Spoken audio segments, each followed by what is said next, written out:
ஆக மொத்தம் RSS இயக்கம் என்பது, அதில் தான் நரேந்திர மோடியும் அடல் பிகாரி வாஜ்பாயும் அத்வானியும் வளர்ந்தவர்கள். அது தமிழகத்தில் வேறு ஒன்று ஆரம்பித்து விட்டது. இது எதை குறிக்கிறது என்றால், திராவிட முன்னேற்ற கழகத்திற்கு எதிராக பொதுமக்கள் சாராயம் மற்றும் போதைப் பொருள்கள் மற்ற வாக்குறுதிகளை நிறைவேற்றப்படாமல் இருப்பதையெல்லாம் அவர்கள் கண்டுகாது போயிட்டாங்க. இது நடுவே மாபெரும் குற்றச்சாட்டு, திமுக எதிரே திமுக அங்கத்தினரை வைப்பது, உதயநிதி சைலண்ட், இதெல்லாம் வச்சு பாத்தீங்கன்னா சிவா ஏதோ தமிழ்நாட்டில் மாறுதல் வருது நான் பாக்குறேங்க.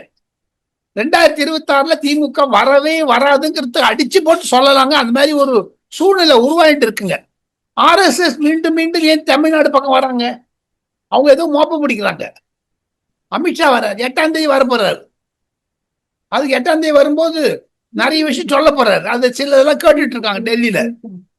நீங்க இனிமேல் கேளுங்க. நீங்க ஆரம்பிச்ச உடனே அது சொல்லிட்டேன், நான் வெற்றிவேல் வீரவேல் ஆரம்பிச்சாச்சா?